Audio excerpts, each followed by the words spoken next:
This next session is a critical one because women are truly born leaders and can step into that leadership. And no one better to do that than somebody who really understands people, having been involved in labor and HR and humans and employees her whole life in a variety of different roles, in consulting, in running her own business, and now being one of our top action coaches running a firm herself. Shirley is probably best suited to talk about this as being a leader and understanding what that's about and how to be better at that. So really looking forward to the session with Shirley. I know you're going to learn a hell of a lot, probably about yourself, because I think that's what leadership is more about self-understanding and then how to grow that and share that with others. So Shirley, thank you for joining us this morning and really looking forward to your session. Good morning, everyone. Thank you very much, Harry. Just a quick introduction myself. I have got the ActionCOACH franchise. We're based in Lucia. We call ourselves Inala. My team and I call ourselves Inala. And really the name is very important for us because we believe that the world is abundant. We believe our country is abundant. And we believe that our job as a coaching franchise is to help our clients and our business community and through them, the communities that they serve, to tap into this abundance. I was brought up with 3 brothers, so it's always an interesting thing for me to talk about females and women in leadership. And I have a son and 2 daughters and a long-suffering husband who is always by my side supporting me to do the things that I like to do and feel compelled to do, perhaps. So women are born leaders, and really, are they?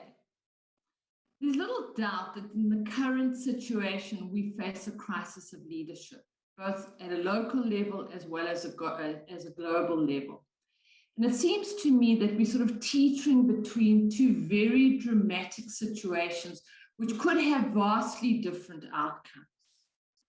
On the one hand, we've got innovation, spirituality, social and technological development that we would have attributed to gods. And on the other hand, we have a series of crises, economic, ecological, political, and social, playing out in a misuse of power, increasing diversity between the haves and the have-nots, a global pandemic, and a crisis challenge that threatens our species and perhaps our very world. And this has created for women in particular an opportunity. Never before have we had a greater opportunity, and I dare say a calling for us to step into positions of leadership. But at the same time, we are facing an increase in gender violence, and we have had a deceleration of gender parity. And if you take the time to get into good old Google, the stats are no less than horrifying. They are expecting 13 million more women, children, should I say, to be married off as child brides. We are expecting 80 million displaced people as a result of food shortages. So it's in this tumultuous landscape that we are called as women to play a significant role in shaping the future of our families, our societies, and the world.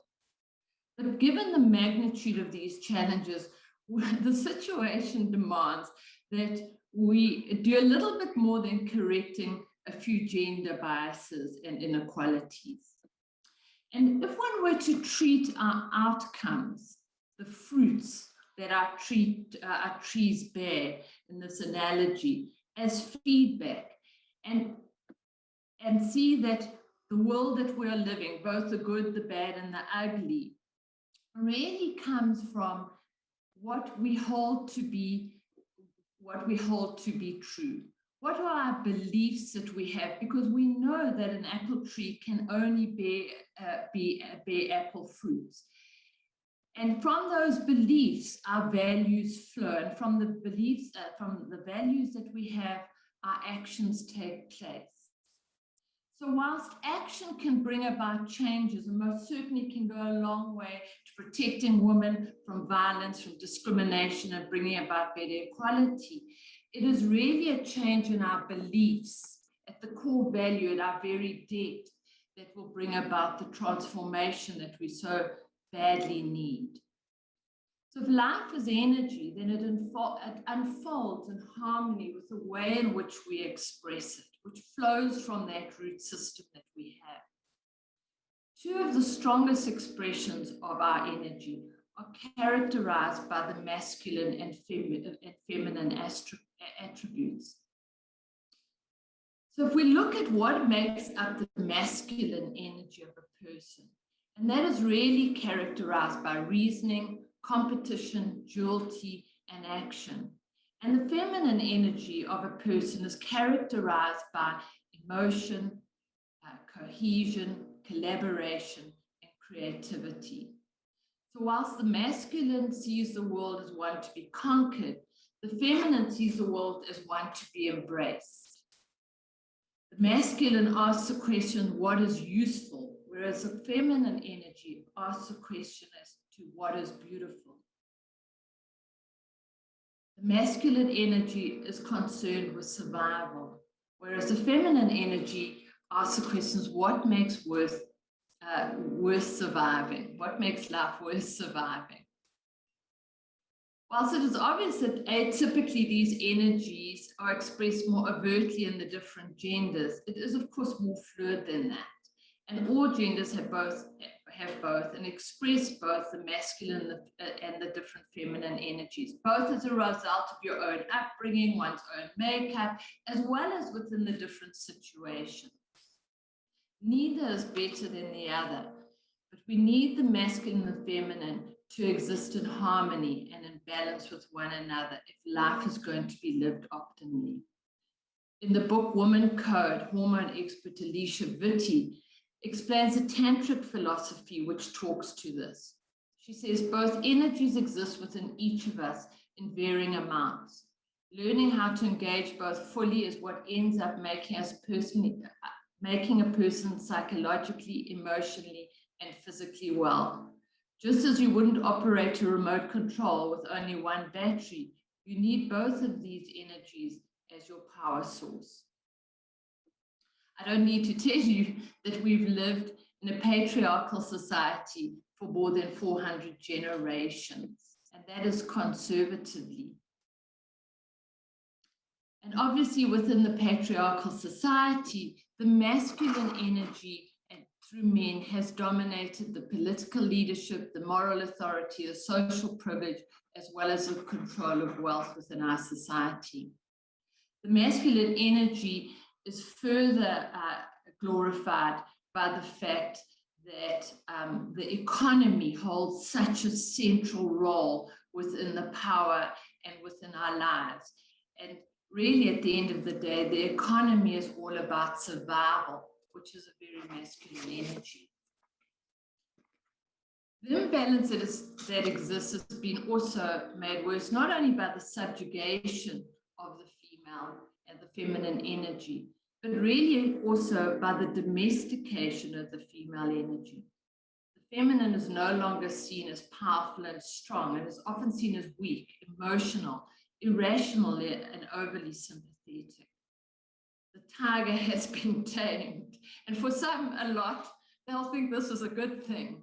But the virtues of gentleness, graciousness, and being understanding are constantly demanded of women, irrespective of the situations that are being faced. And here's the thing, the feminine energy is not soft and gentle. It is extremely powerful. It is creative. It creates worlds. And this energy is represented in the Hindu tradition by the goddess Parvati, who is said to be so powerful that her energy couldn't be contained in a house, lest she exploded the walls. And as my daughter pointed out, that in itself is a reflection of the patriarchal bias within which we live, as the goddess is not trusted to be able to channel and manage such powerful energy. So as we seek to take our place in what is essentially a masculine world, and to compete and to be taken seriously in this world, we start taking on more and more masculine energies. So in fact, we deepen the imbalance which already exists, adding to the problem, instead of bringing the very ingredient that is missing, in which we, as females, the feminine, we embody to bring about the counterbalance, to restore the harmony. And of course, on the other side of the table, the unreasonable conviction that men who are masculine must be physically strong, assertive, unemotional providers who distance themselves from all that is feminine, does not allow men to honor the feminine energy, which is also part of their nature. So what we're really wanting is to bring, sorry, I'm getting ahead of myself. So leadership is all about envisaging a future that does not exist as yet.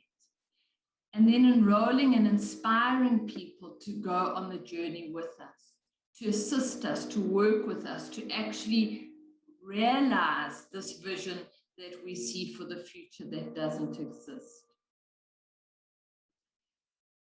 It's not that it's not about man and woman, it's about the nature of life.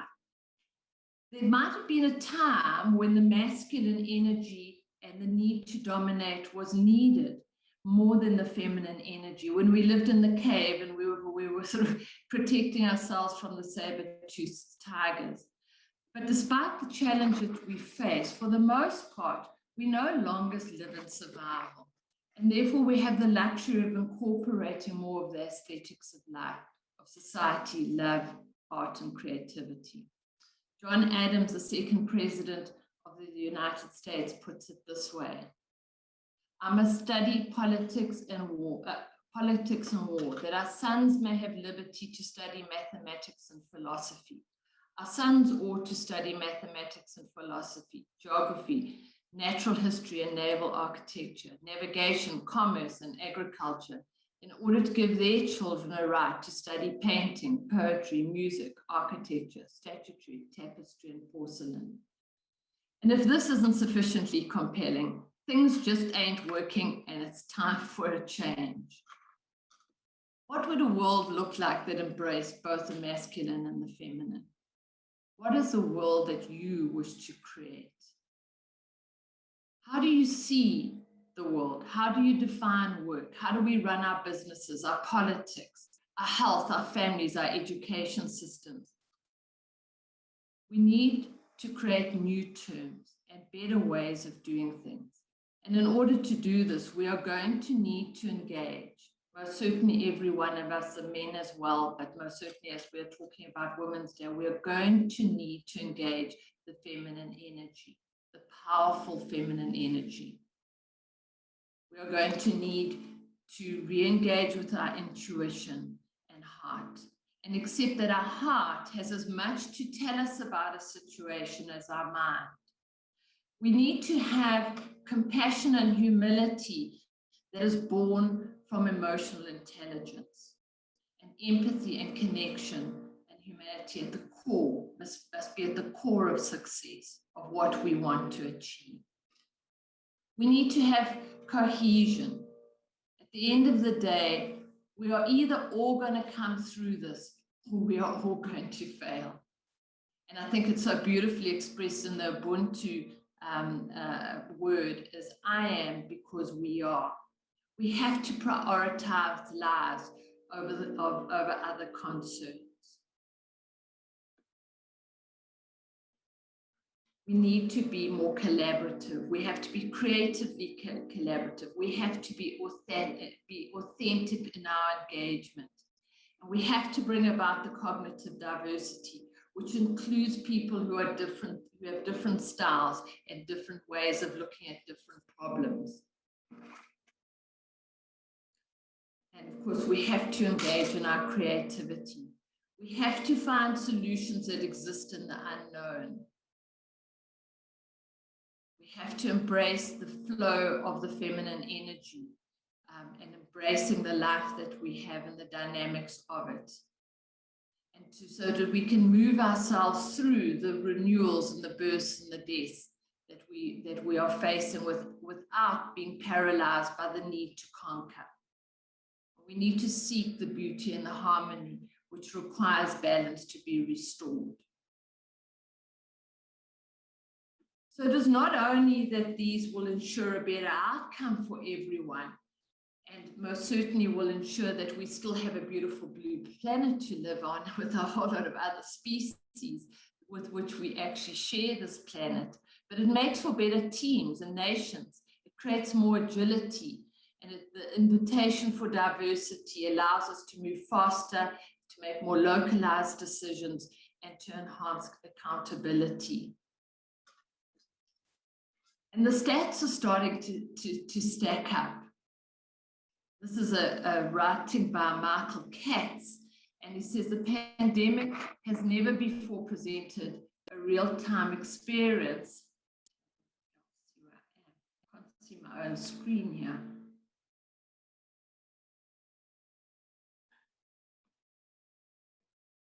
Real-time experience in leadership. And the data shows that we are in good hands when women are at the helm of nations and companies alike.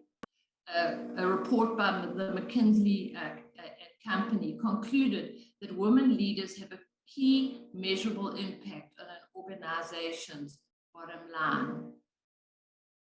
As women who embrace and who embody rather the natural feminine energy, we are most poised to offer this to the world. All that remains for us to do is to step forward to lead and have the courage to stand our ground and not be overrun. As Sharon Sangbury from the CEO of Facebook puts it, if you're offered a seat on the rocket ship, don't ask what seat. And remember to sit at the boardroom table. So whether women are born to be leaders is really a moot point. The real question is, will you choose to be a leader? What is your choice? Thank you.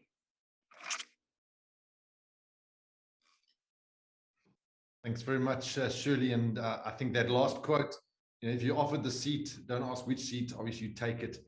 But your closing comment is the vital one, the choice.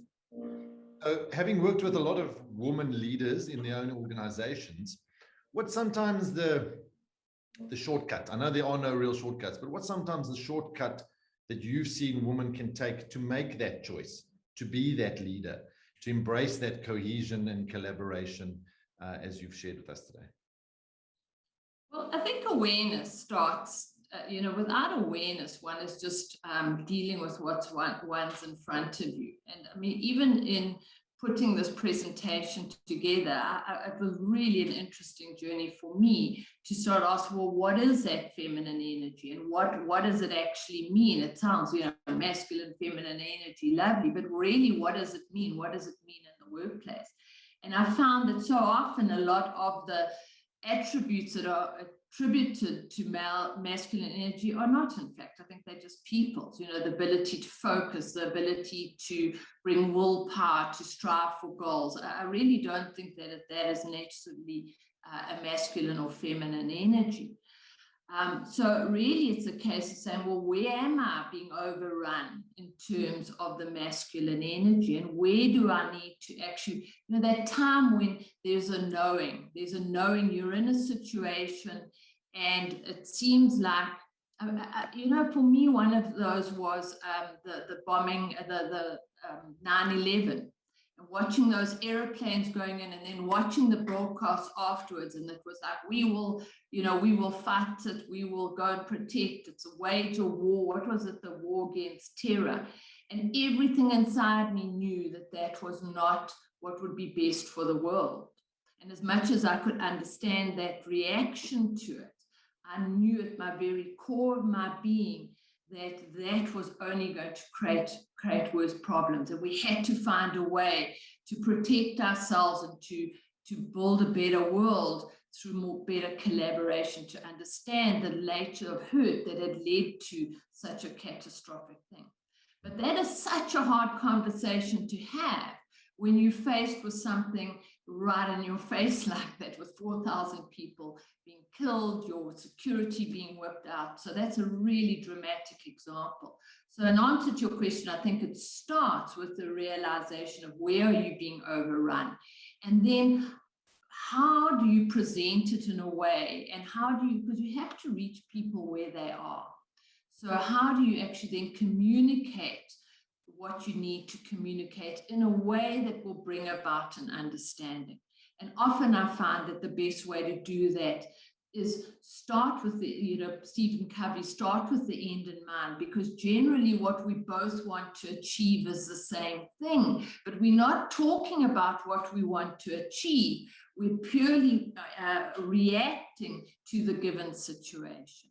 And often that is a reaction of fear, it is a reaction of revenge, it can be as well. It is a sort of the conquest, the safety. It's very, very knee-jerky to a large extent, and often that expression of the masculine, which can be such a powerful energy when used correctly, and obviously also very powerful when used incorrectly, and the world is peppered with examples of that.